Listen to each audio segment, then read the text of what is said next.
My name is Priyatam, and I'm here to talk about MVC. Who else is here to talk about MVC? Good. I think MVC is awesome. This might not be my talk, but I do think it is awesome. It was introduced 30 years ago, but we're not going into the history. I have been using MVC for more than 10 years now. I actually started off as a Java developer 12 years ago, and something called struts. And that was my first introduction to MVC. Yes, yeah. It was so simple. It was the Node.js back in the day. And I've done like about a dozen frameworks till then. And what I realized was we kind of keep churning back the same thing over and over and over. Nothing really changed. It's just buzzwords.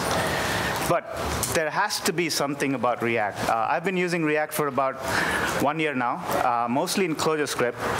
And one of my biggest issues was to understand, well, what is wrong with MVC, right? Like, I mean, naturally, I tend to ask, being a writer, I ask, like, why is this way? And nothing is wrong, really. I don't think there's anything wrong with MVC, jQuery, or Backbone, but I do think it is limiting based on the kind of projects you are, and that has been my experience. It was sort of designed for, like, back in the day. 80s and 90s was when Smalltalk was booming. O was coming up, GUI was huge. So if you look at that context, it kind of made sense to have a structure when everything was chaotic. We're sort of in the same place again, but I do think that it made sense back in the day. But have a look at this website, or not a website anymore, but it is a huge web app. So what do you think is going on that screen? There's like a real-time feed. There is some sort of pre-cached static assets showing up the list on the left, your friend counts, for example. There's some sort of buffered timed batch sync going on for the newsfeed. There's also these ads that I'm not sure if I'm interested to click on that. And there's a search one.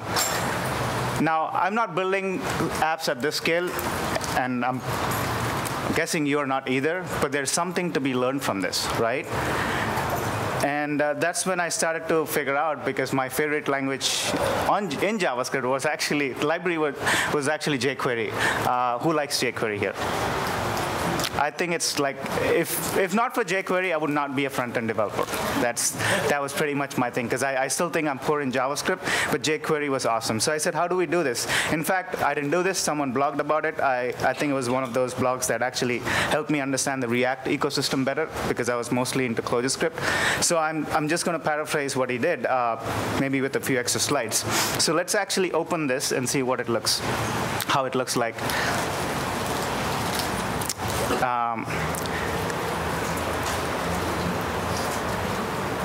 It's loading.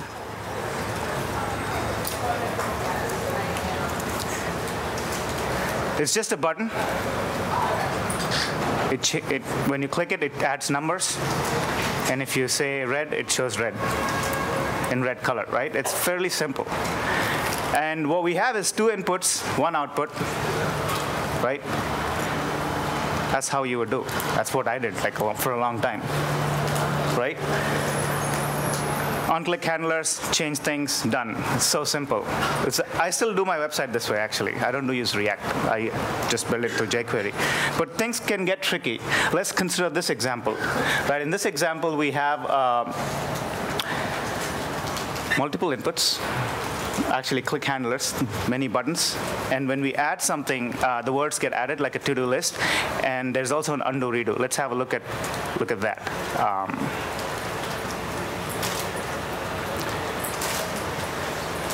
So add a button, add a word adds, go there, removes. Classic to-do, but much stripped down to see the essence of what it is, right?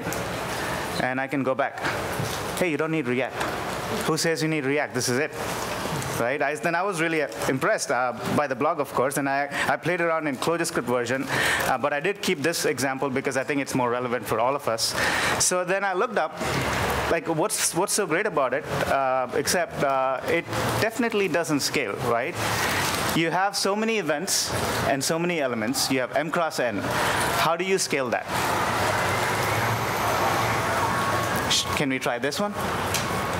Can we introduce state and then say that perhaps there is some guy who's going to take care of this and not me? That's the first refactor step. This is all in jQuery still. Right? You introduce state. You say a var, and instead of putting the color inside your function, you just put it outside. The first step. I'm basically trying to copy React. In fact, the author, I'm not going to take credit for this. But this is the essence, right? Update UI, put it in a function. Same stuff. Next. We have state, what do we do? Save it. How do you serialize it? Well, you can put in local storage, right? Very cheap. Now what? So we have state, moved outside the state, serialize it. Now, instead of copying every time, can we make it more efficient?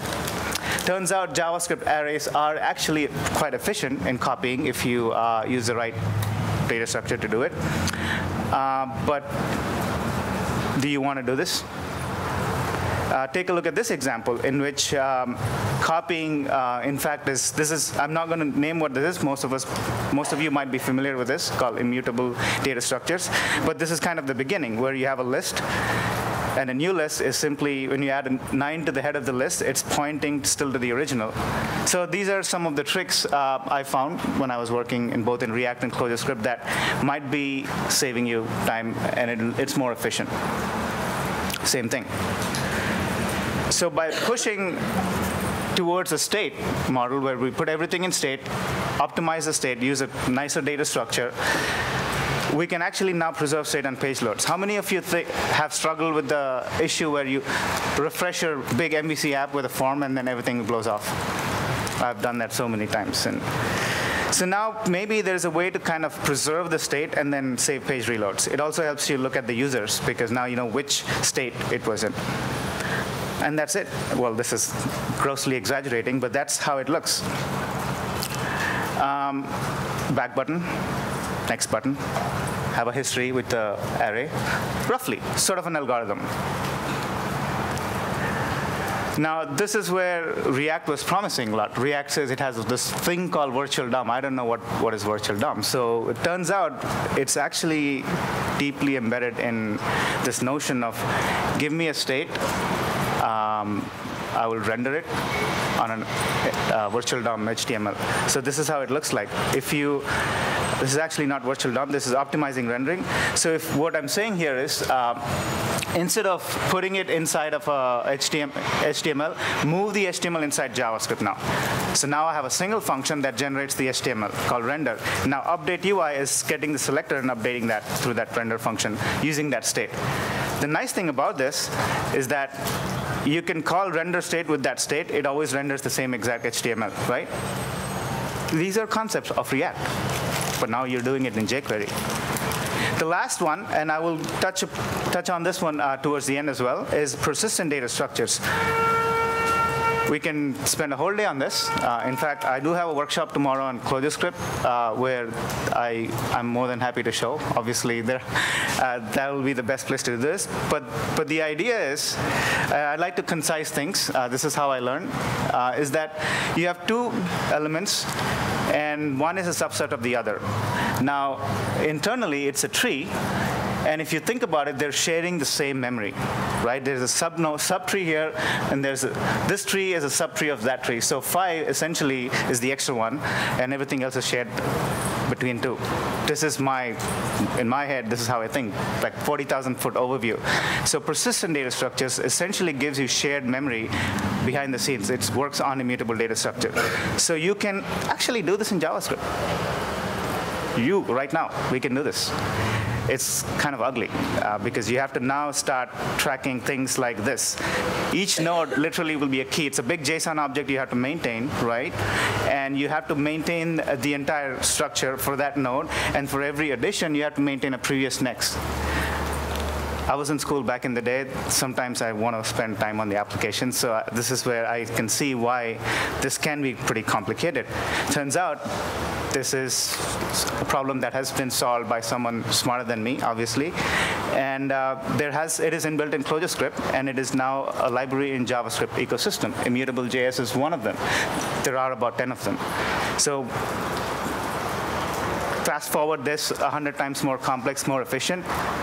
We have a library now. And the last one, and I did skip this earlier, is virtualizing Dom. What that really means is, instead of rendering an HTML, now we're back to that same example, actually. We've done state, we've moved the state out, we've made it immutable, we've made it persistent. Well, we ended up using a library. Now we're saying, instead of rendering the HTML, I'm rendering a data structure instead of an HTML. And what is that data structure? It's just an array, right? You have each node as elements in that array, ordered exactly according to your DOM, because DOM is a tree structure. So this is obviously an exaggeration, but you can see now your update UI is saying render state, you get some sort of V tree. You're doing a def next time, right? Isn't that what React is? It is patching the differences between your DOM structure. When I have an HTML div with 2 elements, now I have a third element on a click of a button. The next time you're rendering, you have to see if there are 3 elements, 2 elements before, therefore I add 1 element. That's really it at the end. That's it. So you look at the previous state and then update the pointer. So this is essentially React in, I believe, 10 minutes or less. It's the fact that it moves away state entirely outside, makes it a dumb data structure, quite efficient in manipulating itself, using APIs to manipulate it, and using a virtual DOM because you don't want to do the diff yourself. You want an engine that is really smart that can do this. And these are the 3 lines. It's really render it, update it, process the input, update it, and render it. That's React. And how many of you actually have been doing React? Should have asked the question. There you go. Well, this is an introduction talk, so I hope some of it might be helpful. Some of it may not. In ES6, it looks like this.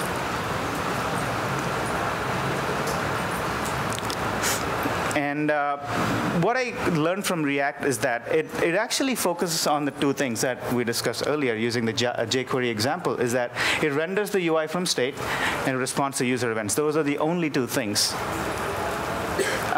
What other problems does it solve? And this is a representation of that. Just a pretty picture, but also what it's trying to do is that if you can take now each individual HTML snippet in your page, you can think of that as a component. And essentially what you could do, or what I've realized over the last 1 year, is now you can start cutting down your page into sections and render that. And hopefully, if we know that cycle, and which is the biggest part, by the way, it's not rosy. There are more issues coming soon. But that's the order, right? Well, you have the state, component renders it, and then updates it to the state, and then back. So based on the state, you always render that. The reason it's more efficient, it renders from scratch. It renders every time from scratch. And because of the things that we discussed earlier on, React behind the scenes is efficient in rendering the differences. Because HTML navigation can be complicated behind the scenes when it's not more efficient. Generating that from JavaScript does give you an advantage. So I did have one issue, and that is where I wanted to spend the remaining of the talk, is how do you manage state? Because this is all fine. VDOM seems to be doing its job. Now, how do I manage state? Because I don't know how to manage state. I can do it 10 other ways. Shouldn't we try to figure out what is state in the first place? It seems like a very basic question, but most of the times, if you're thinking in object orientation, in that model, which I was thinking as well for a long time, that you're always looking at class has objects, and that's it. You're not looking at what the object lifecycle is, right? And it turns out that the identity of an object, essentially, and I can ask anyone a question. If I ask you a question, what did you do today? You will have an answer. And if I ask the same question 10 minutes later on, you would say something else. You as a person had those things happening over time, right?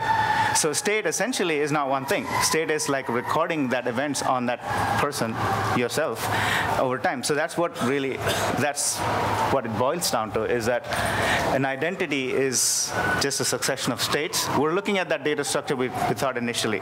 It's a succession of states, and it's just a value. It doesn't change. So that's all great. How is that related to UI? These are all the questions I've had, actually, and I'm hoping it makes sense eventually to other people who are struggling with it, because I did struggle with it for 3 or 4 months. So if you have a state and a UI, a lot of times when we're building, we ask those questions like, what happens when this form is submitted and there's a validation error? What should happen at this div element on the right side? When there's a request coming from JSON, what should happen? Like, all these things are essentially answering how should your UI look like, right? But doesn't that depend on state? Turns out it does. And the more I understand React, the more I see how it is possible to view something as abstract like this one, where you're looking at just data structures, where you know that this part of that data structure means this view of your UI, this part means this view. It seems abstract. Sometimes I do spend time looking at other ideas. And to me, that's how I look at it. It's like you have the same data structure now. It is possible. I don't know how, but I will figure out how to view my UI in different states. That said, oops.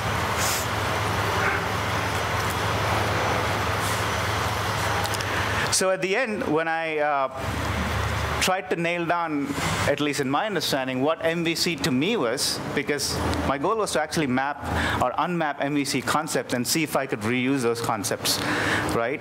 Because I can't throw away 10 years of my knowledge. I don't think anyone would like to.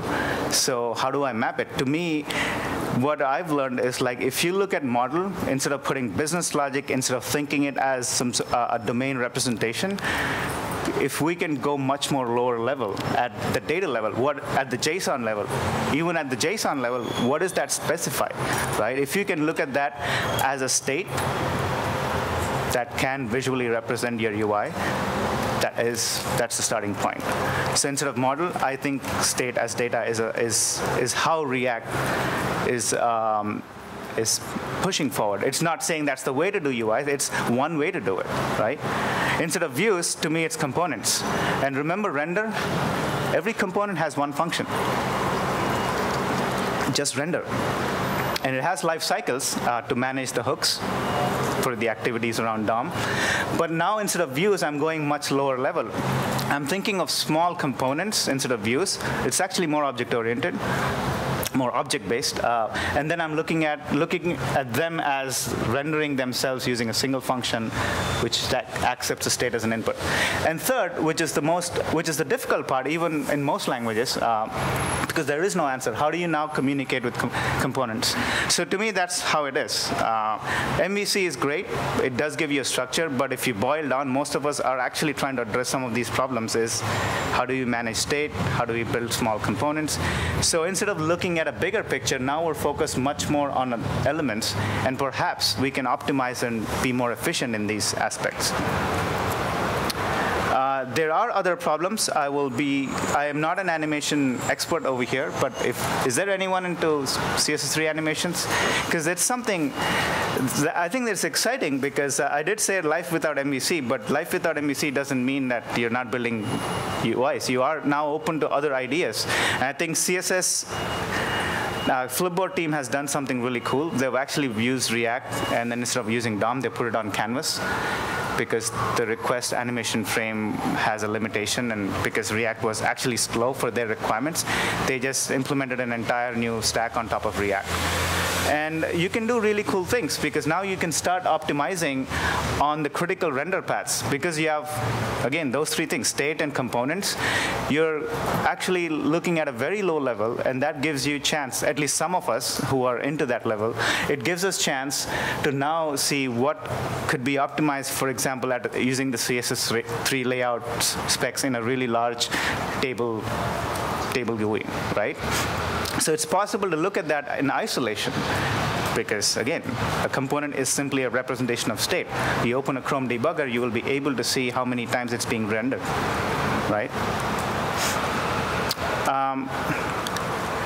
And I want to focus and just give you an overview of what I've learned in Clojurescript. And even though you may not be a Clojurescript developer, I would urge you all to look at both documentation, because I do think there is an overlap of ideas, quite a few ideas in Clojurescript, starting with Om and other libraries on top of React, are being now inspired, and their libraries in JavaScript. So I think we have similar concepts. And why I like Clojurescript in React is because the whole the notion about state, how do you manage state, what are immutable data structure, these are all foreign concepts to me, at least 2 years ago. And the fact that it is built at the language level, to me, was huge, even though I may never look at that source code. Because now we have primitives, that low-level primitives, built in the language, not a library, because I will trust the language designer in this case, so I can focus on the app. So what does that mean? If you're looking at a different MVC stack now, you have these concepts.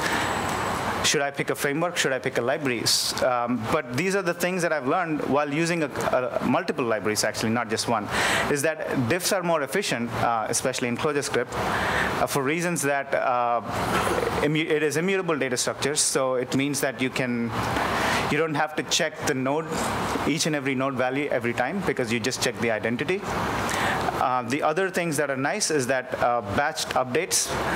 If you have a really fast UI that is almost always re-rendering really fast, you don't have to render them in at some millisecond level. You can batch them for request animation frame. What that really means is that 16 frames per second, X frames per second, you can batch them for that. Or you can, if you want, you can also implement your own strategy. It is not actually built out of the box. In Clojurescript, it turns out that it's actually fairly simple to implement on your own. This is from one of the libraries called Brutta.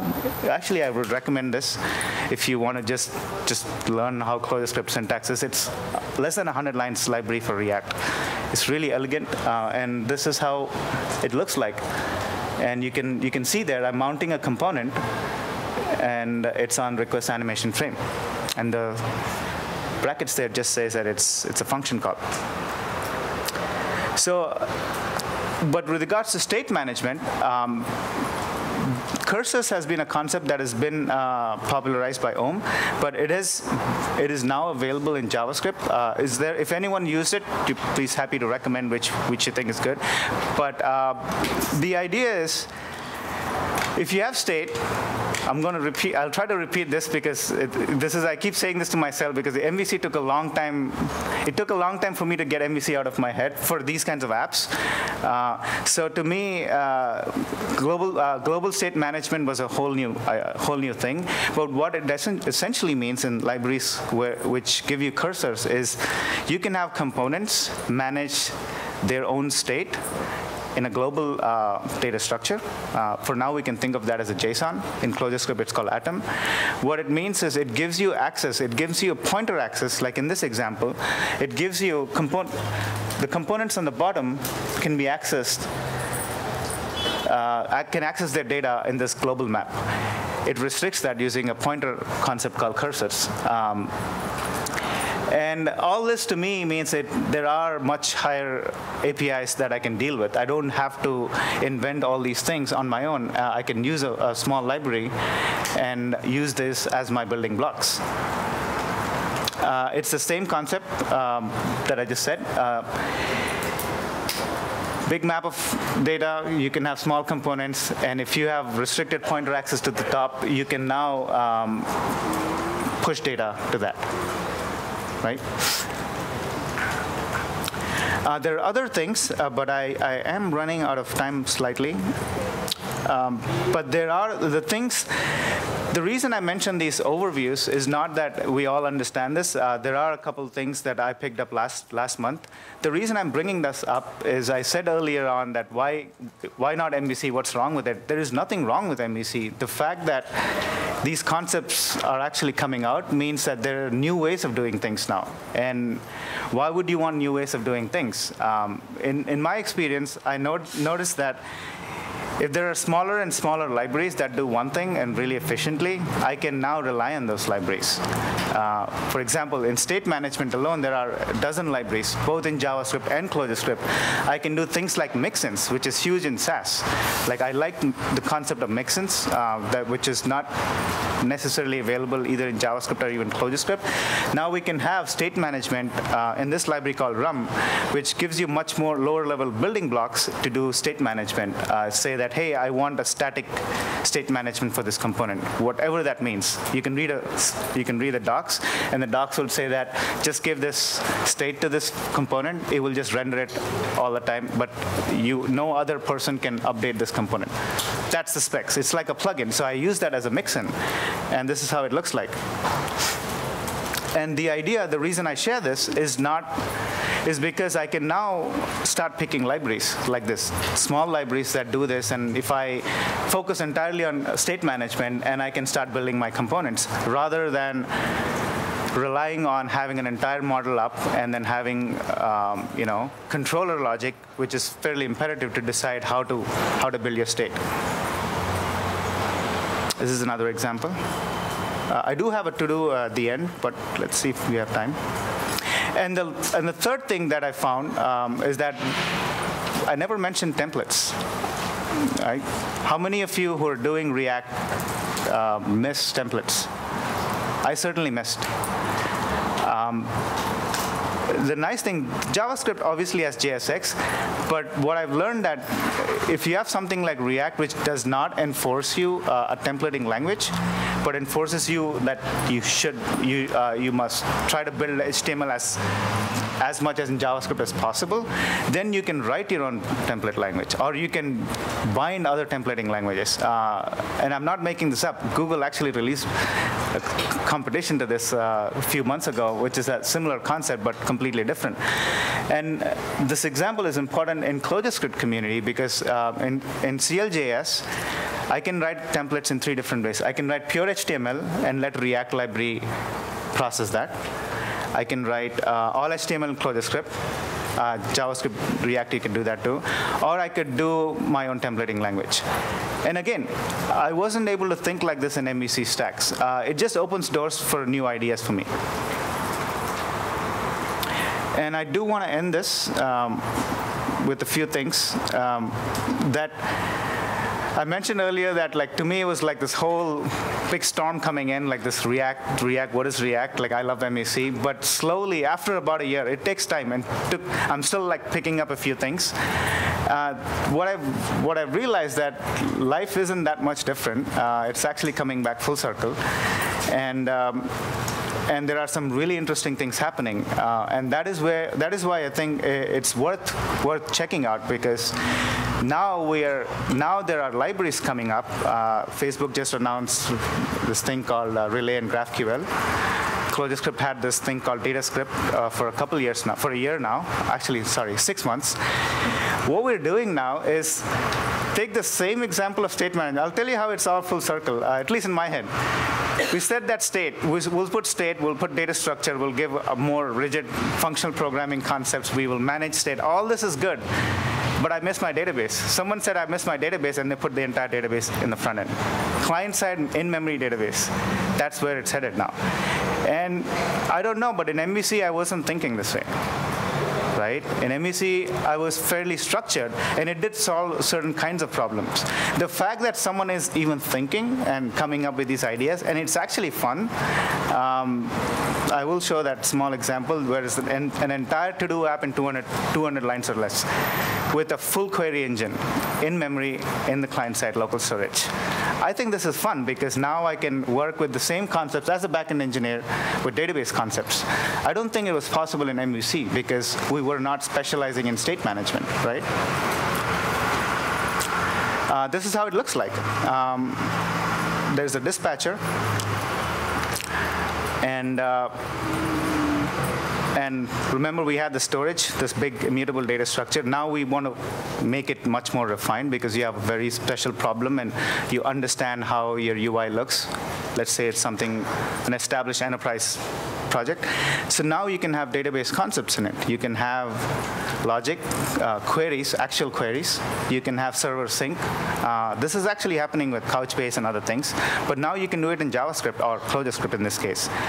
and then finally tell React to render. But you now essentially taken state, that immutable data structures, whatever, the nicer, more efficient data structure concept, you kind of open that, and it's now open to specializations. And that's what I mean by, at least that's why I've learned that if you kind of divide into these simpler things at a low level, now they can be specialized and expanded to these kinds of things. And I think it is exciting because we were not able to solve problems this way before. And that is actually Clojurescript, but those are queries. Actually, if you see that, this thing, it looks like SQL, right? It's actually data log. It's showing the to-dos filter, and I will show you that example.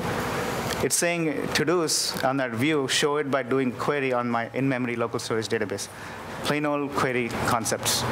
It will take a time to, it takes time to learn the syntax like in any language, but now we have a query engine in the JavaScript. You can use PouchDB. In fact, I'm not making this up. There is a PouchDB React binding happening as we speak. Right, so it's actually fun. And I do want to show that for a minute to see how that looks.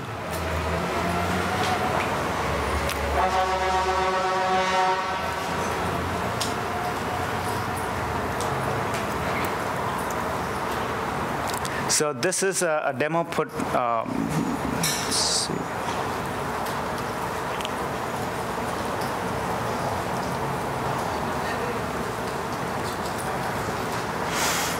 So this is that to-do MVC. It's not my demo. I would not take credit. It is by the gentleman who called Tonsky.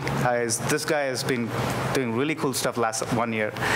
He's done a React library and also a DataScript library. And if you see, this is not your average to-do list. This is actually a small baby project management thing, CLJS.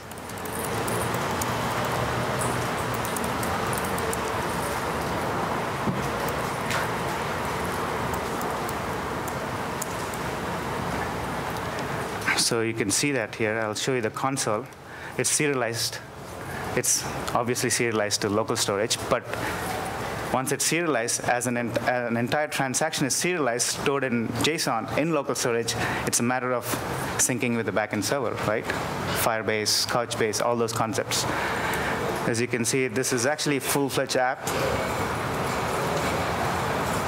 Complete my task. Everything is now back behind the scenes. If you look at it, it is serialized. The state is now serialized as an object in a transaction, and now you can sync that in a database. And if you want that, you can filter them.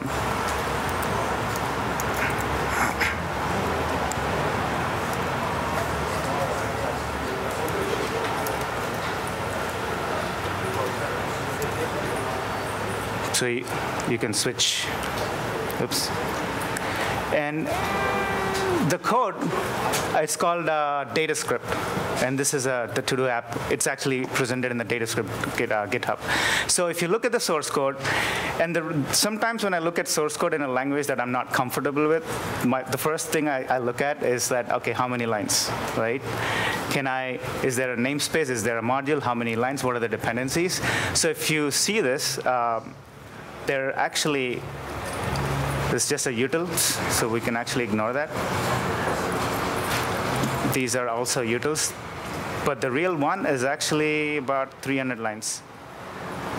And yeah, this is just a small thing. In 300 lines, you have a small project management map with a database in the front end. And to me, this is exciting, right? Because now we can do something really fun and fast, and this will scale now. This will scale because of those libraries that have taken care of those concerns. When I was in MVC, I was spending most times doing this stuff on my own, and it's been 10 years, and I still haven't figured out how to do it really, really well. So now I can take these small libraries that are specializing in things like state management, communication, async, right? Whether you use promises or features, again, these are all libraries, but as an app developer, you're focused on using or choosing the libraries for your task, right? So I can now mix and match. And just to look at one last time over this example, so this, I'll just show you a couple codes. Here you're looking at your persistent. How you can also, for one of the examples is, how can I now serialize state, right? Using this really complicated database thing, this is what you guys are thinking. Well, in this case, it happens to be a single function, and it's saying that, listen to my persistent connection, and put a timeout, and then persist. Like most libraries, you'll end up looking docs, you'll follow them, and in my case, that's what I did, and put an example. And I'm most excited about these things. Facebook also has one. I haven't looked at the relay part. Om has released something in the same lines. It's a different concept altogether, actually. But I wanted to stay just on the concepts part, like a very high level, only because I want maybe some of you to get excited about React who are big fans of MVC, because I was one of them.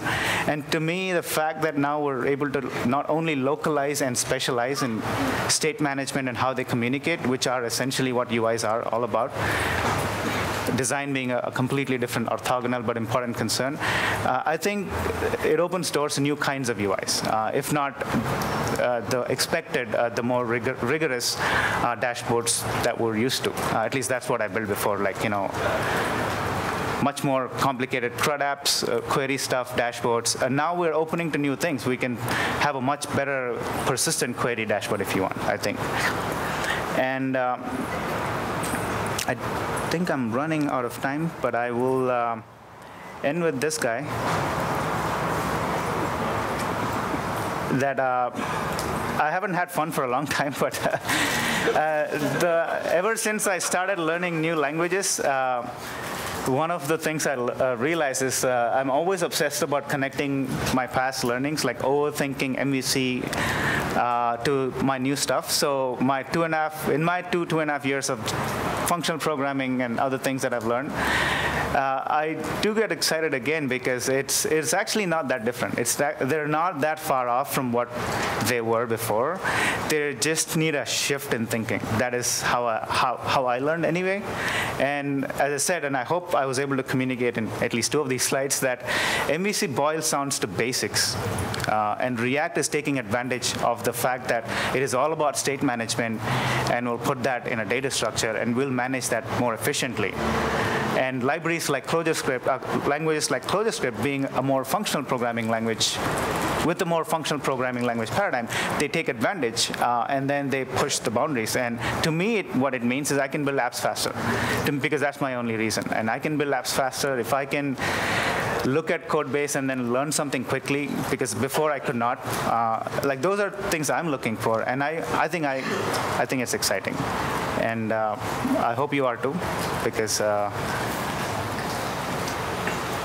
JavaScript otherwise has so many ideas. I think this is one of them. I can take a couple questions, I think, but. Yeah.